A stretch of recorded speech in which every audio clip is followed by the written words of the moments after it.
Welcome everyone, and thank you so much for joining us for today's webinar, Money and Trust, the Ethics of Fundraising. We're going to do our best to make this interesting for everybody. So don't fall asleep. And I just want to start this off by saying that some people think that accountants and fundraisers have to have this adversarial relationship.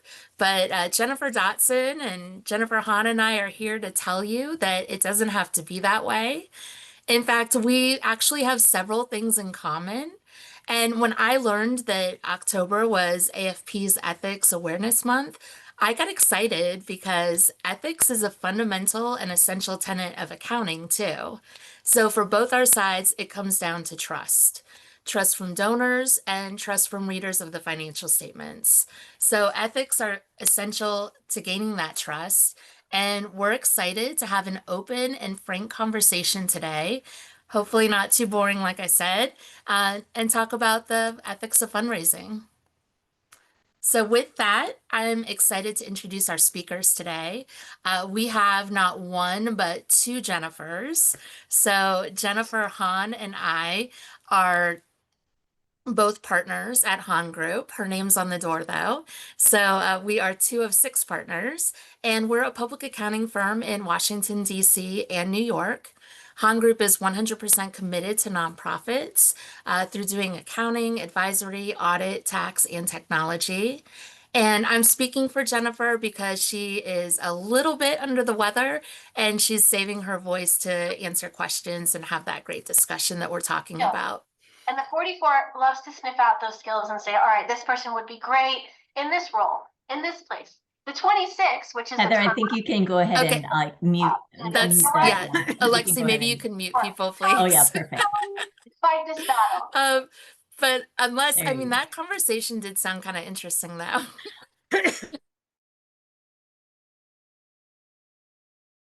Oh, sorry. Okay, so now I'm unmuted. Okay, so with that, I am delighted to introduce our fundraiser extraordinaire, Jennifer Dotson. Go ahead and tell the people about yourself, Jennifer. Oh my goodness, fundraiser extraordinaire. That's like saying, Heather, there's a such thing as an accountant extraordinaire. We're all extraordinary. So thank you so much. I have actually known Jennifer Hahn since we were 18 years old. We met as college students. And I can assure you that before Jennifer Hahn became an accountant, she was actually really fun. Oh, it's landing. Look, I see smiles. Eileen smiled at my joke. Okay, now to introduce myself. I have always been fun. I have always been fun, which is why I became a fundraiser, right? Because fun is in the word of fundraising. I love, Sarah, thank you for the LOL. I love it. All these emojis.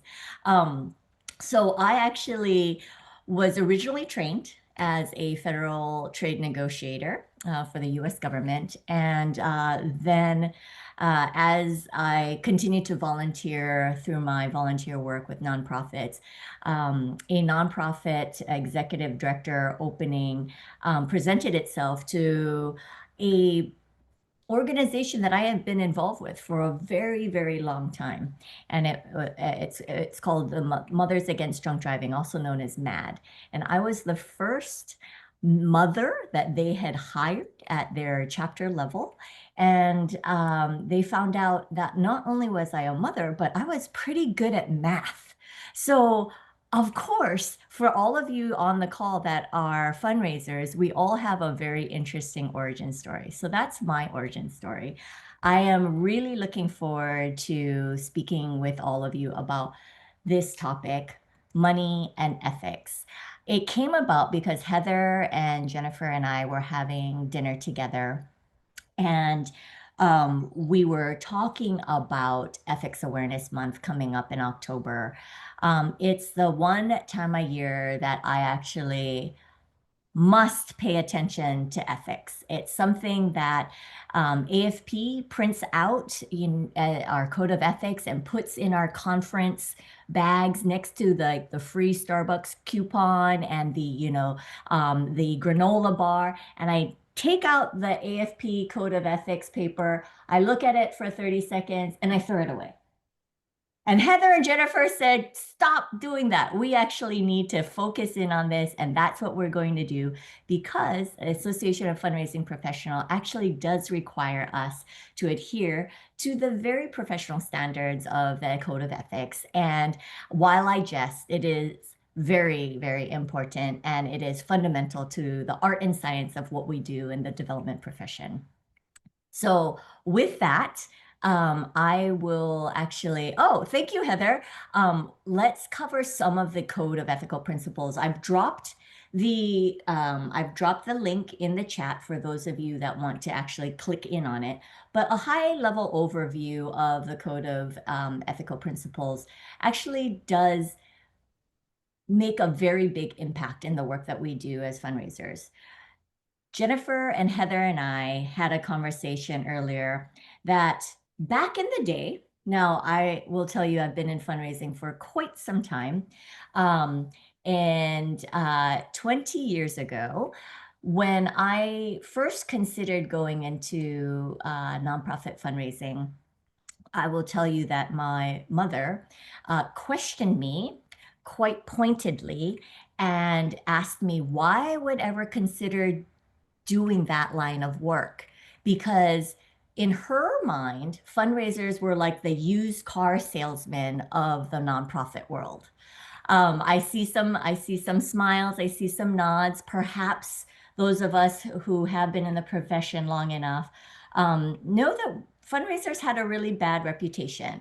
But I will say now that we have made a really big deal, that we have really put a focus and shined a light on the AFP Code of Ethical Principles, our profession is known as adhering to very important standards with public trust, accountability, donor intent. Fast forward to days today where donors, corporate sponsors, individuals, high net worth individuals, foundations, all types of folks in our ecosystem know that fundraisers are very professional in the way that we conduct and do our work.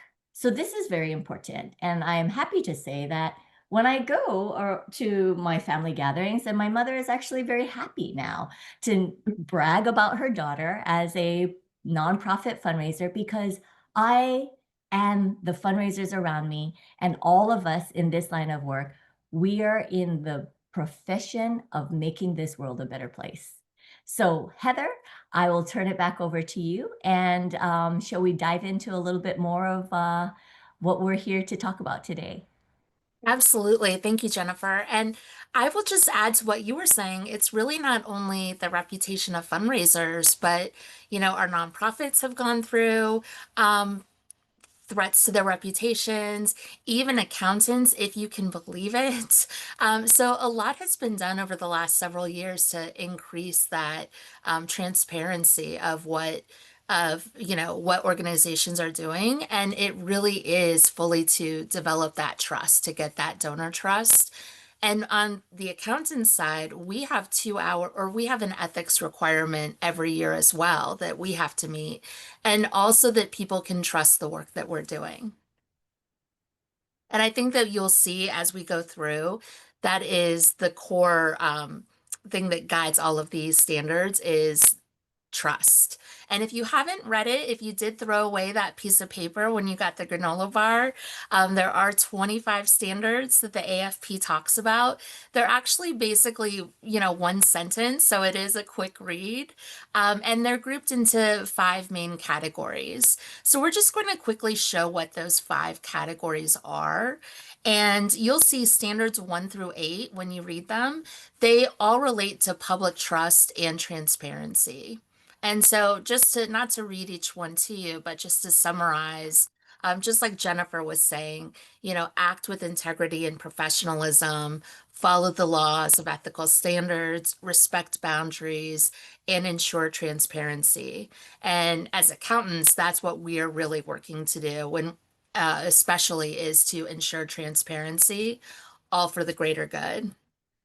Do you have anything to add for that, Jennifer? Yeah, I actually do have one quick thing to mention.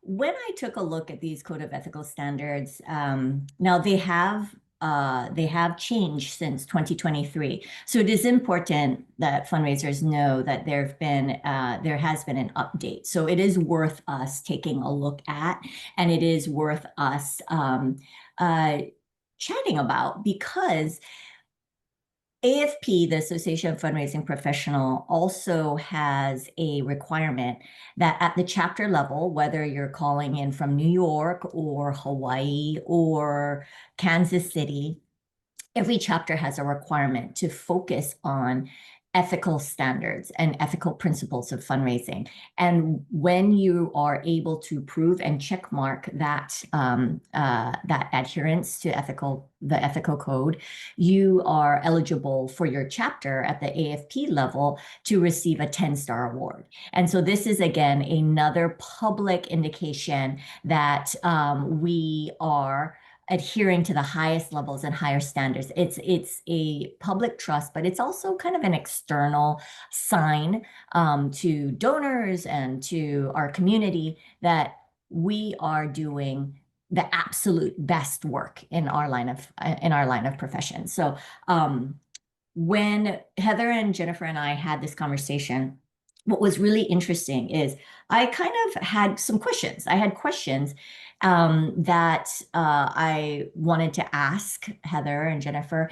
And having this personal relationship with Han Group, having this personal relationship made it a lot more comfortable for me as a fundraiser to kind of just ask in confidence, but also ask with um, a lot of just knowing that these are two people that can give me solid advice.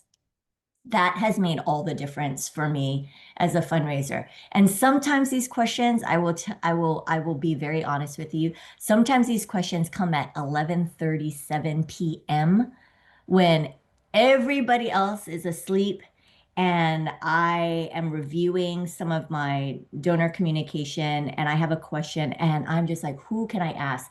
Because I have this personal relationship with Heather and Jennifer, it's been nice to be able to just send a text message or send an email and just, I was wondering your advice along these lines. And Heather, I just wanted to say thank you for helping me in my work so that I know as a fundraiser, upholding public trust and having this transparency in the work that I do has been sort of like, has another set of eyes. So thank you for that. And thank you, Jennifer. And I will say that just like Jennifer said, Jennifer, Han, and I, and the rest of our partners and team, we feel so lucky to be dedicated just to nonprofits. That's all we do. And just like Jennifer Dotson was saying, we are so lucky to be in this situation. We are where we are helping these mission-driven organizations, and we love to have this partnership. All right, so the next set of standards, standards 9 through 11, they really talk about conflict of interest. And if you remember, everything that we're doing really is for public welfare. It should be for the greater good, not for individual gain. And that's what these standards are talking about. They're talking about you obviously don't want to do anything that you know is illegal or wrong. But even if it is legal, you don't want to give the perception that something is not appropriate. And a good example of that with a conflict of interest could be taking gifts from, large gifts from donors, and also getting into contracts and agreements with maybe related parties. So we have seen this before where an event is being hosted and maybe they use a caterer that's related to somebody that works at the organization or works, that's related to a board member. Even though it may be legal, it still is it going to raise that question? Are people going to say, "Oh wow, how did this person get that job? Is it, are we paying more to this person than we should just because they're related to so and so?" So when talking about these conflicts of interest, it's really what perception are we giving to the public? Jennifer? Yeah, perfect. And I'm gonna drop this in the chat as well.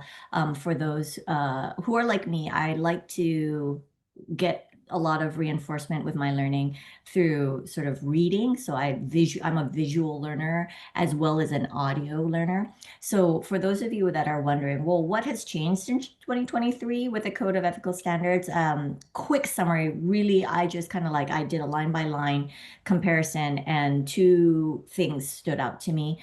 One was the length. Remember I told you like I used to just like pull it out of my pull it out of my conference bag, take a look at it. It was only like double-sided. Well, now it's changed from one page to 4 pages. So it's actually it's the breadth and sort of like detail has gotten a bit longer. And then the quarter categories have now increased from 5 categories to from the previous four categories. So that's just something to note. And Heather, I think we can move on to the next Great, slide. great. The next standard, and this one really speaks to us accountants. This is what we work with. And I hope that at the end of this webinar, we'll see that how important it is, like Jennifer said, to have that relationship with your accountants and your fundraisers. I know when I talk to people that I haven't, that I'm just meeting, there's always the person that says, "Oh no, you're the enemy, you're the accountant." But really, a lot of times we end up developing a good friendship, a good working relationship because we're both rooting for each other. We both have this same end result in mind. So if we can work together and say, okay, how can we best accomplish this goal, then everybody is going to be much happier at the end. And with that, it's these standards talk about honoring your donor's intent, which of course is huge for fundraising and for accounting, knowing why this donor is giving. Are they giving to a very specific purpose, or are they giving really just to help the organization as a whole? And what kind of wording can you add to your donor communication in order to not back yourself into a corner? Balancing the responsibilities, as fundraisers, of course, if you're working for an organization, you need to do what that organization needs, but you also have a responsibility to your donors as well. So, and having those relationships with your donors is, of course, incredibly important for the job that you're trying to do. And then providing responsible stewardship and ensuring accuracy and transparency in the reporting. So that's where we want to make sure that we're reporting, you know, what you're raising money for, what it's going to be used for, how it was used, all of those grant reports that we love to send out in donor communication. So Heather, I have my Halloween costume here, right? I don't know if everybody can see my cat ears because Yes. I'm a fundraiser that has survived many, many different difficult situations, one of which was donor intent. As soon as Heather said donor intent, it brought back a little bit of fundraiser PTSD. And Heather, you remember, I actually contacted you about this. Early on in my fundraising career, I had a ask that I sent out. It was a disaster relief ask, and it was done in less than 24 hours, so very quick turnaround with a high urgency. And when I sent out that solicitation to our donor database, I made a big mistake. I asked our donors to please help our families recover from this particular disaster. And donations poured in. Such generous, right? Such generous gifts. And the first thing that I asked Heather and Jennifer about Now, granted, it was after the fact, was whether or not I could make those gifts unrestricted because I had specifically sent out the email with communication along the lines of, please help our families recover from this disaster. Well, unfortunately, the very professional advice, I wasn't very happy with it, but it was very clear professional advice that those gifts were restricted by the language that I sent out as a fundraiser. And I pulled out my hair and I said, why? As accountants, you should understand and back me up that actually what I really meant was to ask for unrestricted gifts. And I had to learn the hard way. So, folks that are fundraisers, maybe you made this mistake. I had to learn the hard way, unfortunately. Learn from my mistake, add a very simple line. And Heather and Jennifer, the advice that I had received was this addition of the language or where the need is greatest. I have never made that mistake ever since. So, donor solicitation, donor intent, hardest lesson to learn, but I learned it. And I wear my cat ears because now I survived this very horrible incident. Okay, Yeah. so You know, standards Jennifer, 12 to 18 were not my favorite. But Jennifer, yes, what did you have to yeah, what did Jennifer, you have to say? we go in as an auditor, sometimes we go in and we see those situations time to time. I'm telling you, it hurts me. It pains me that, only because you just did not include certain language in there or give you a little bit of room to make that donation be used for where you really need it to be. It just really pains me. So, I think my advice to all of you is really, I think this particular situation that it was urgent, right? You had to send it out. But if you had a chance to have your accountant, even auditor, as an auditor, we will, if you have a question on that donor ask, we will take a look at it. For Jennifer Dawson, I may look at it at 11:57 for you p.m. But Well, yeah, have them review. that's a fair comment. That's a fair comment because at the time as as a early career fundraiser, I was actually quite nervous.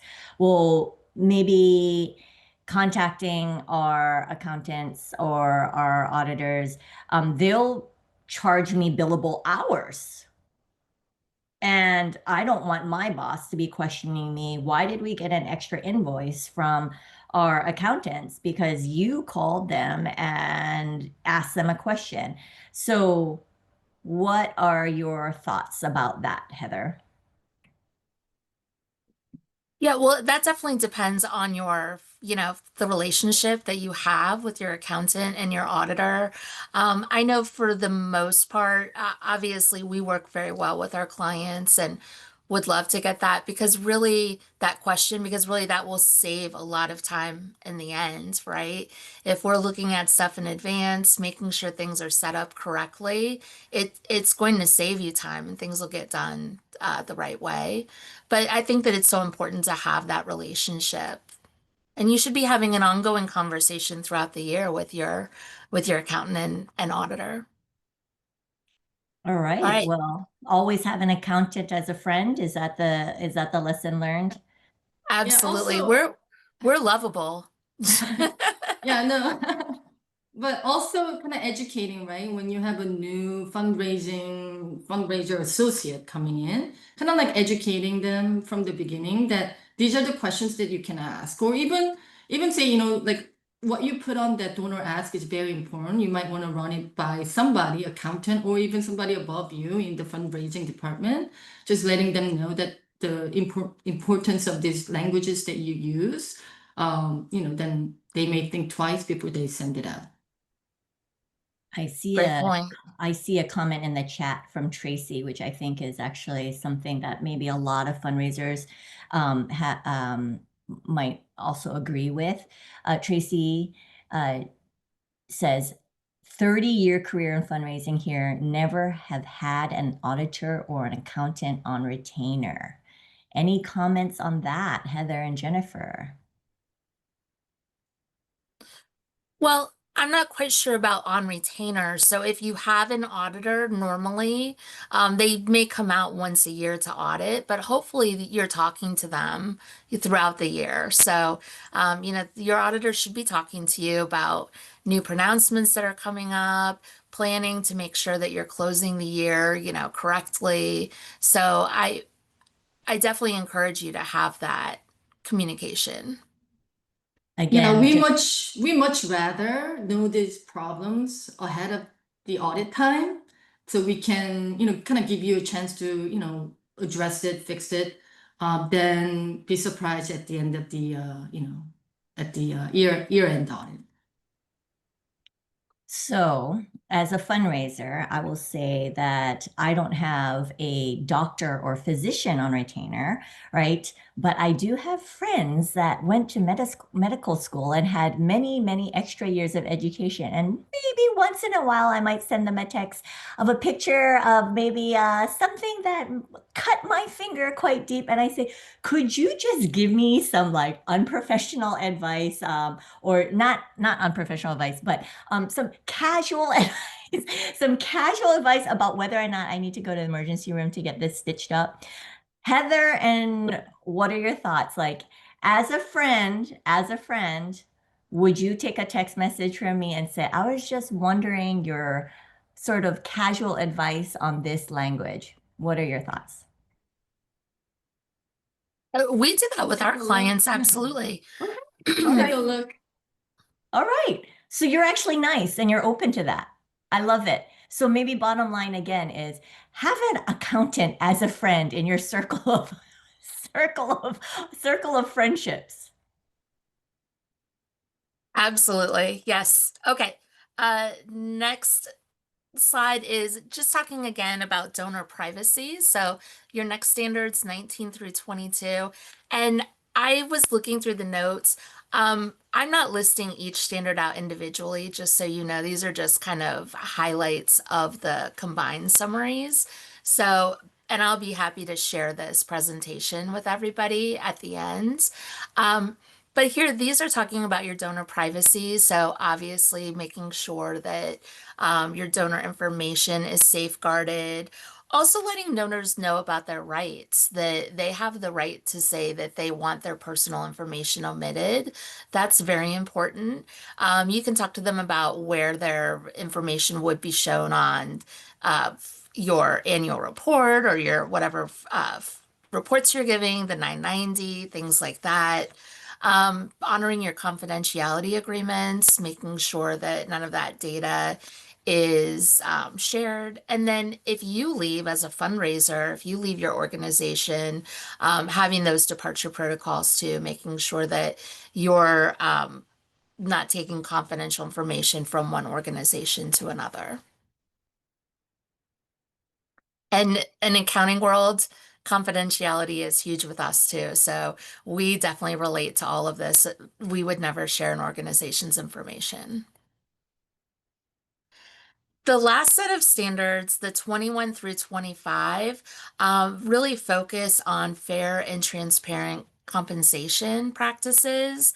And we got a question, several of you actually sent in questions in advance, so thank you for that. And one of the questions was about compensation and about if it's ethical to accept compensation as a percentage of what you raise. And I will say the AFP, the Association for Fundraising Professionals, says no. So it's clear cut. And with most of these standards, we were saying that they're all pretty much common sense.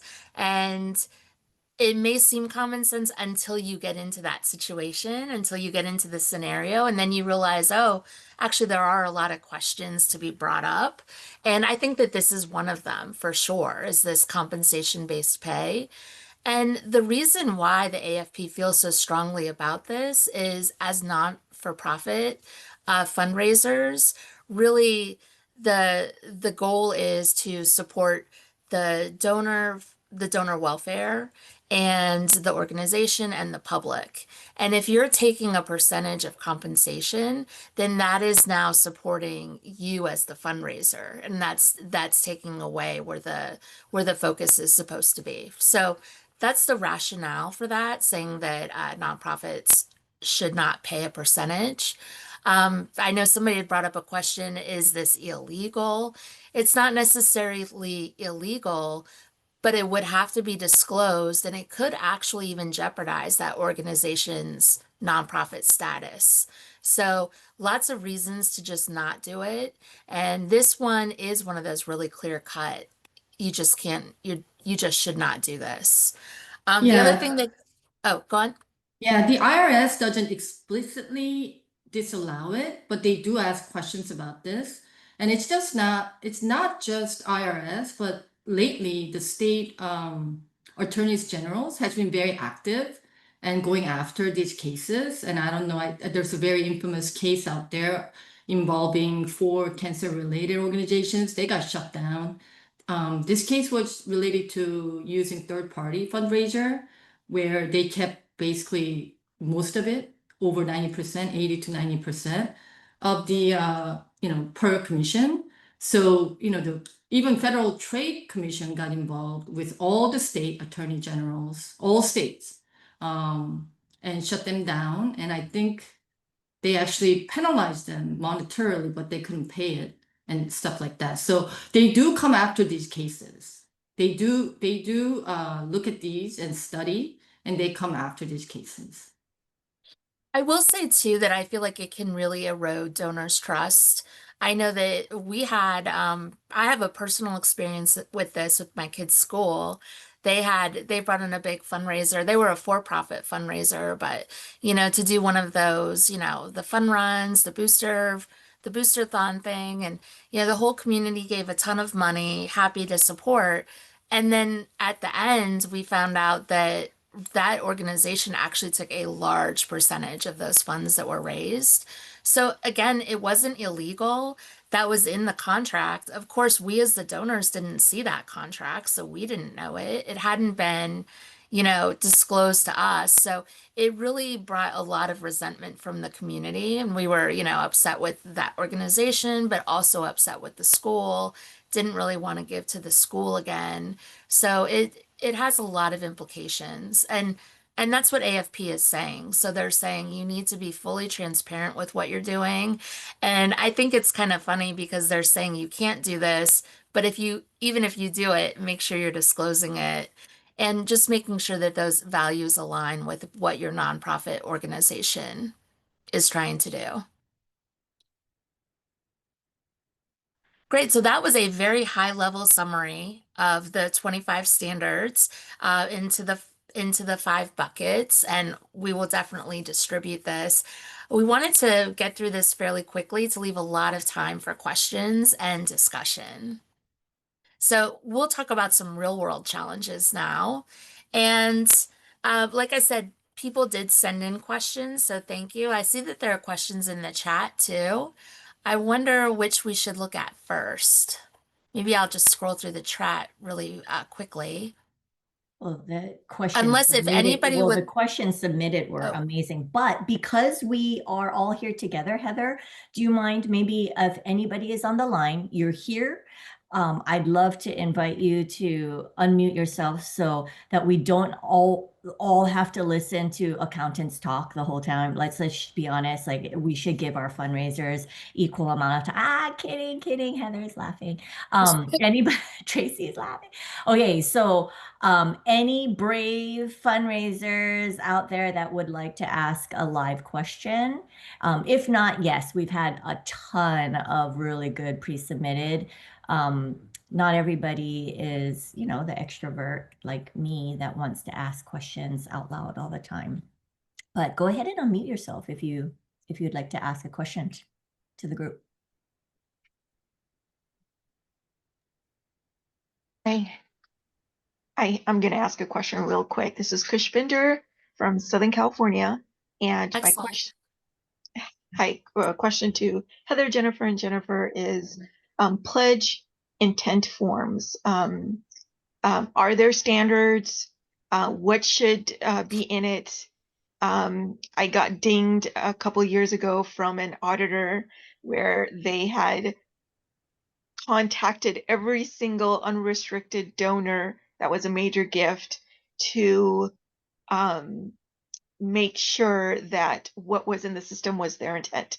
So, lesson learned for me was pledge intent forms. Any suggestions? Well, that's an interesting question. I'm on the accounting side now. I was a former auditor too.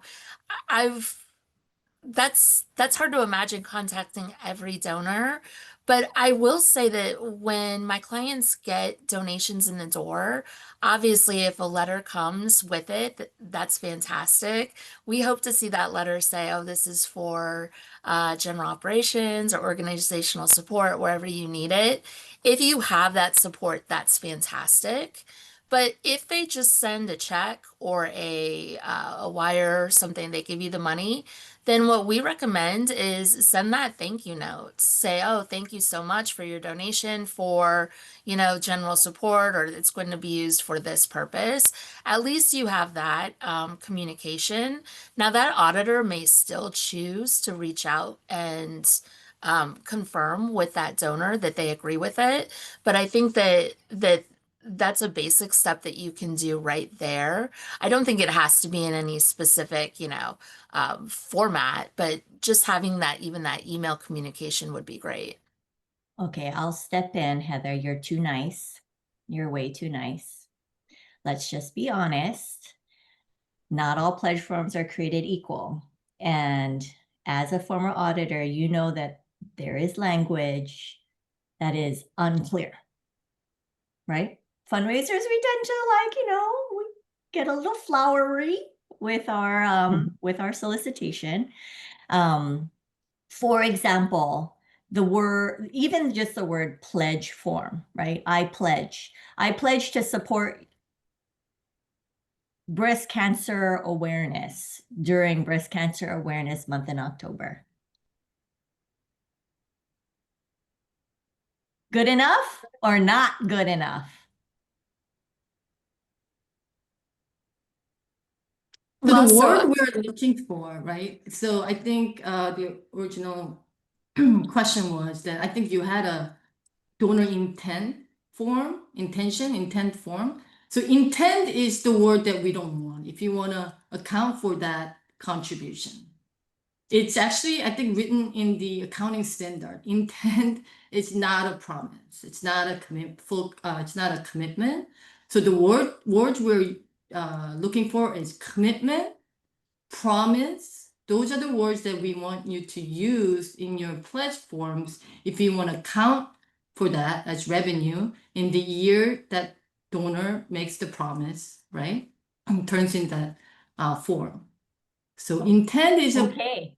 but So sometimes some organizations do not want to account for all the amount. Like let's say they have multi-year pledge, right? So they have money coming in every year, but they can't really count on that because it's not like 100% of those those promised funds come in. So they actually want to account for that as they come in. Then you can go ahead and use the word intend. That's becoming more like a conditional where it's only intentional, so you only account for it when the money comes in. Does that help? I know it's very small I only words. learned this 2 months ago. 2 months ago when we had this exact conversation. 2 months ago, up until 2 months ago, and I've been a fundraiser now for 25 years, I never used the word commitment and promise on my pledge form.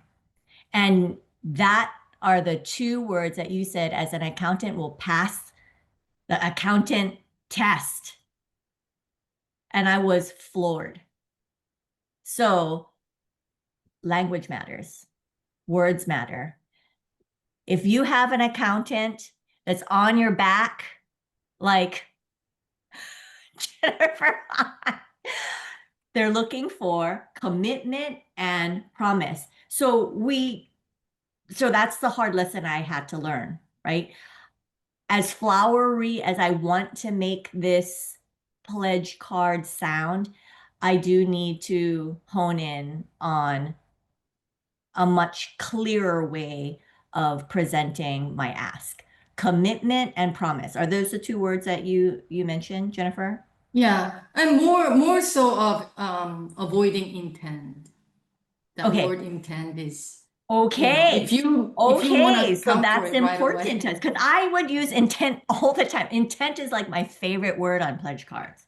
I intend to support the Humane Society, right? So avoid intent uh, and include commitment and promise. Thank you. And Kushminder, Wonderful. thank you for the question. Thank you. I really appreciate that question.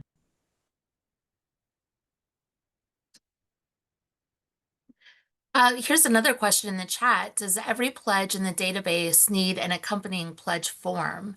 Sometimes people pledge verbally, and we want to add those gifts so we don't forget to follow up, miss out. I'll say we have this talk a lot, especially maybe you're out at a fundraiser, somebody, verbally tells you that they're going to pledge to you. Again, this is something that I would follow up the next day, send that email, send that letter. Hey, it was great to meet you last night. Thank you so much for agreeing to do this. Will you, please confirm? Get it. We'd like to see it in writing, but you can, of course, initiate it, but they could reply back. Yeah, it's not like we don't trust you, we trust you. But as for accountants love verifiable evidence. So give us some kind of evidence that we can verify and look at. That's all we ask for.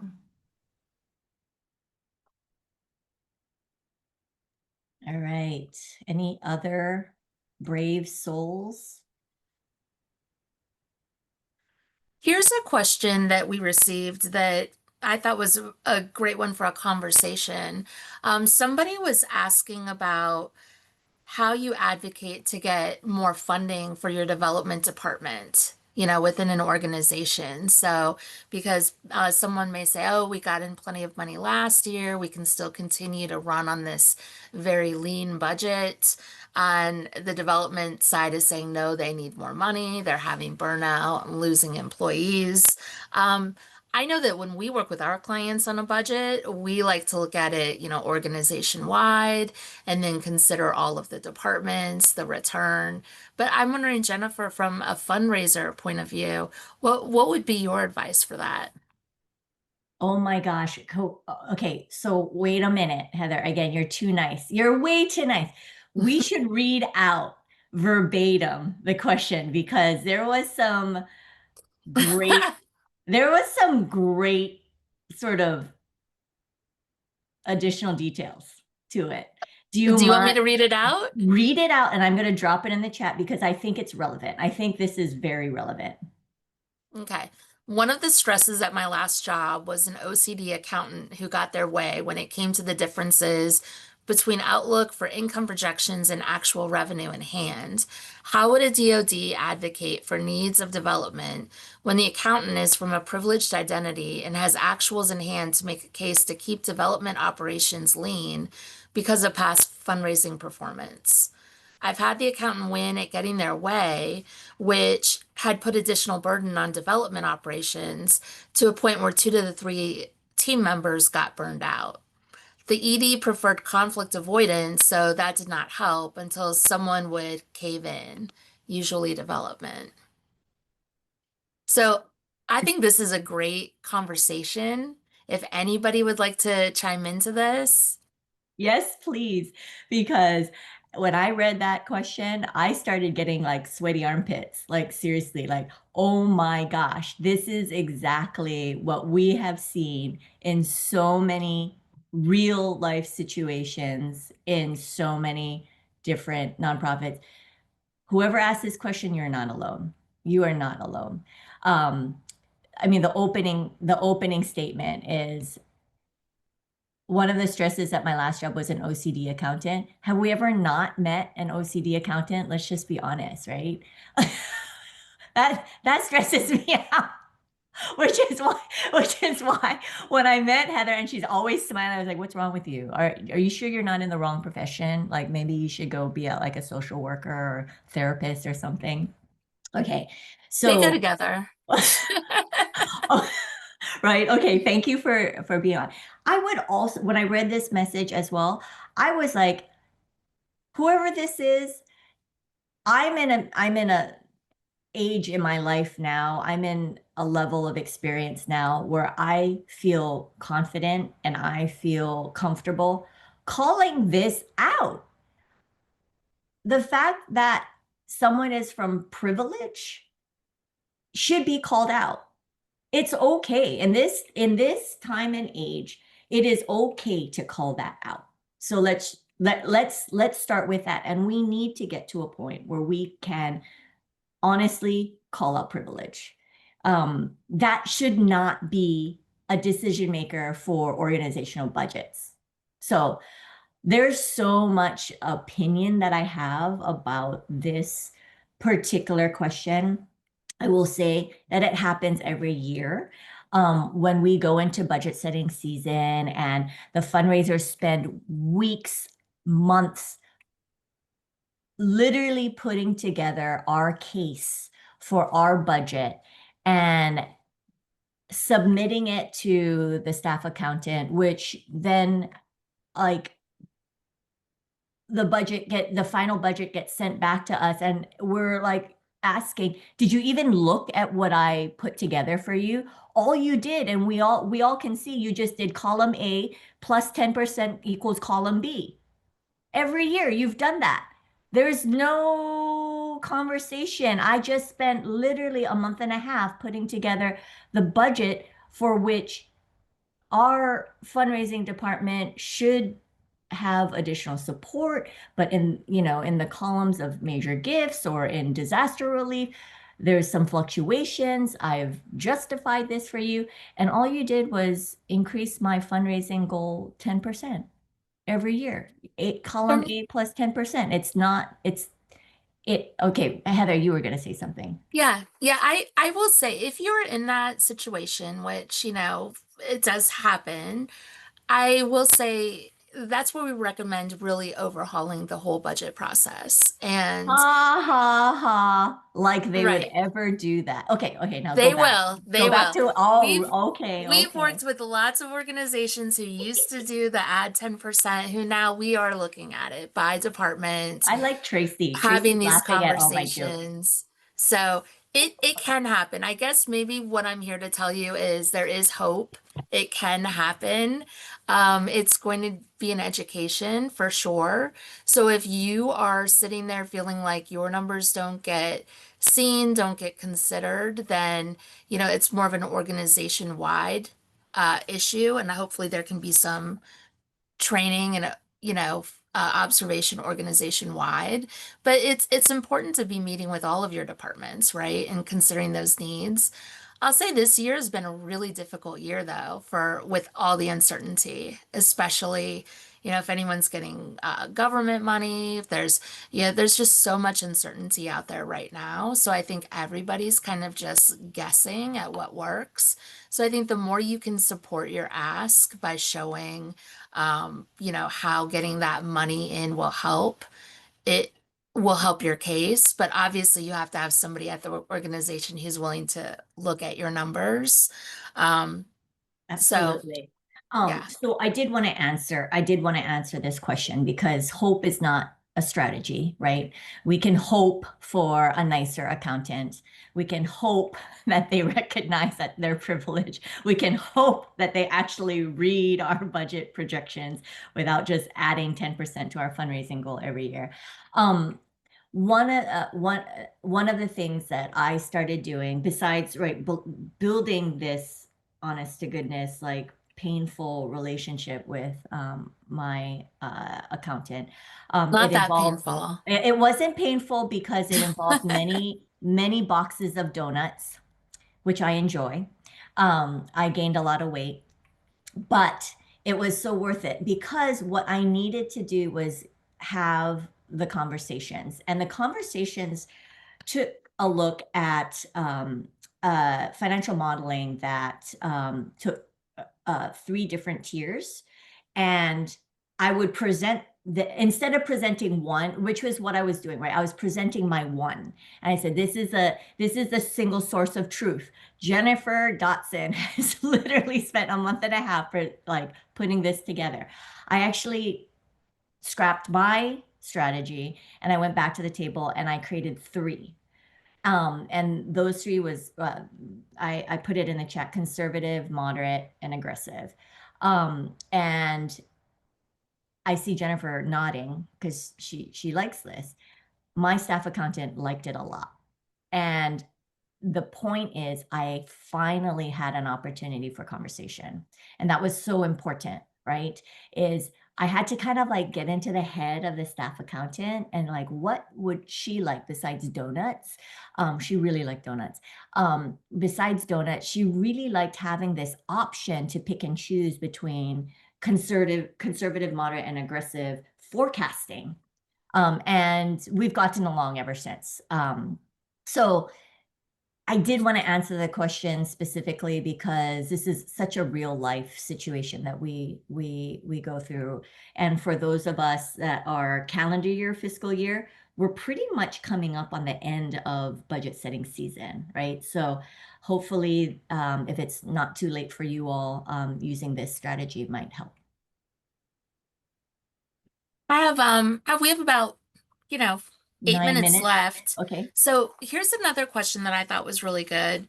When a list of donors has never been asked for consent to email them or communicate in specific ways, is there an ethical way to confirm that they can be emailed?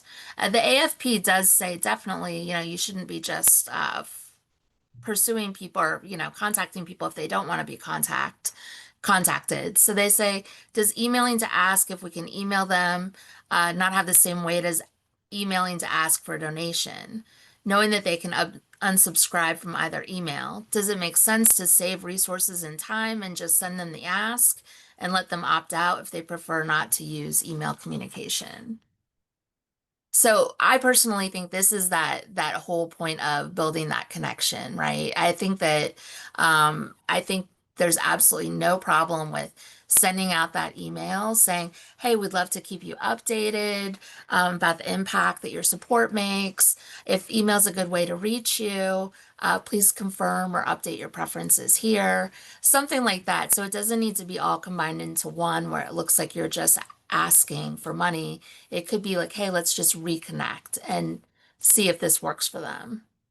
What do you That's have to say, interesting Jennifer? that's interesting that you chose this question. And in the short amount of time that we have left, this this is literally a fundamental conversation that every fundraiser has with the comms department. Now, some fundraisers have the wonderful sort of liberty to oversee communications and marketing in addition to fundraising, which sort of lessens the stress that we feel about this. But literally, interesting that you brought this up, because how does sort of email communication intersect with fundraising ethics and the donor stewardship that you mentioned in the code of ethics? Implied like so in a fundraising situation, you're at a community fair and you have a clipboard, right? You have a clipboard and people sign up, to get some more information from you because you were handing out stickers. So to get a sticker, they put, they're like, yeah, I want a sticker, and they put their email and things like that. Or they were scrolling through your social media and they thought your latest post was really cute or something like that. So what's interesting is that in the process of donor acquisition, which is a huge part of what we do as fundraisers, this implied interest is not explicit consent, right? It's not the same. And unfortunately, as fundraisers, we blur that line quite a bit. We do. We absolutely do. So consent versus implied interest. This came to the forefront of what we were doing in our profession earlier this year when Google made it very strict, like Gmail, Google made it very strict that if anybody clicked in their Gmail, this is spam, and they made it very easy in Gmail, this is spam. You, as an organization, and your domain for the organization would get blocked, which would severely affect deliverability. This was massive. This was massive for the fundraising sector. So we wanted to sort of make sure as fundraisers that we do ask for permission, and it could be a donor touch, right? Hi, it was so nice to meet you at the community fair. We would love to keep you updated. Can we email you? Question mark, right? Can we email you? So asking for that specific intent is very important. We have to make it easy to opt in, but we also have to make it equally easy to opt out. And if not, Gmail, Google will block your domain. And so we don't want that. So I know you already just put up the thank you slide, which is the equivalent of telling me to be quiet. No, no, not at all. This was a lot to talk about in a short period of time.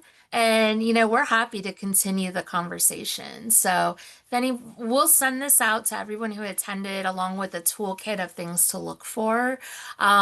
I welcome you to scan this QR code and join our nonprofit community where we have webinars and roundtables, and we like to try to keep conversation going about what's impacting our nonprofit community.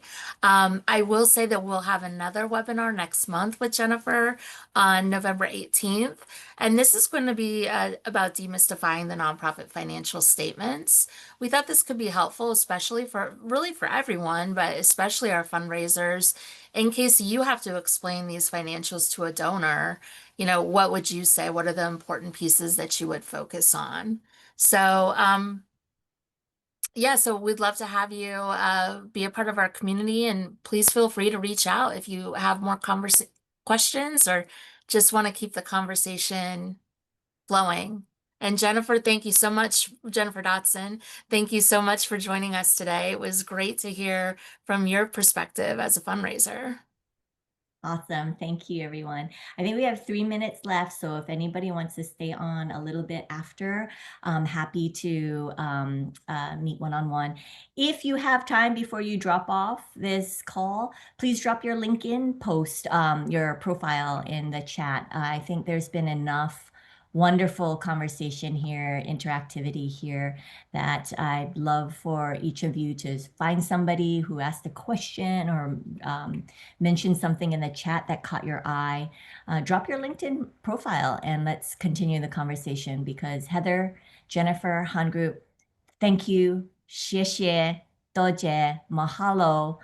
Thank you so much for bringing this community get together under the most maybe boring topic ever in fundraising profession, but so important. And you guys make it fun. So I appreciate that.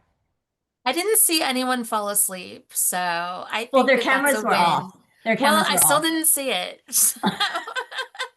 That's why when you have your profile pic with your eyes wide open with a nice smile, nobody falls asleep because, for all intents and purposes, you're paying attention, front row, taking notes. Eileen, you had your camera on the whole time. She was paying attention. She was nodding. She was laughing at my jokes. I love it. Eileen, you are my favorite person so far. More favorite than Heather and more favorite than Jennifer. I can hear you. I'm right here. I can hear you. I, One thing. I'm pretty sure you said that I was your favorite. I'm Tracy, Yeah. and Oh I shoot, but your camera isn't on, but you did laugh at like 99% of my jokes.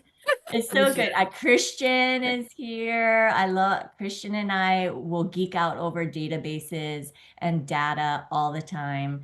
Adam had to drop, but Adam had had a pretty good question, about sort of like gift processing versus frontline fundraisers. I'm wondering, Heather, there were quite a few questions that were submitted. Do you think it might be worthwhile for us to like send out like our proposed sort of or our suggested answers to those questions along with a follow-up? I do. I think that's great. Okay. What we'll do is probably within the next week, we'll send a white paper with just a summary of this, and then we'll list out the questions and have some more conversation about those answers. And Perfect. I will just drop a little nugget for all of our fundraisers on here about the big, beautiful bill. Now next year in 2026, people will be getting that extra tax deduction. So that's one thing that we've been talking about with our clients. What kind of education are you going to do to your to people to let them know that there's this additional money that they may be able to donate? Oh, Tracy, thank you for your explicit consent. See, she was paying attention. I know, back to favorite. All right. Well, thanks again, everyone. Have a great rest of your day. On the East Coast, our day's almost over. So, all All right. Thank you, Heather. right. Thank you, Jennifer. Take Thank you. care. Bye. Bye.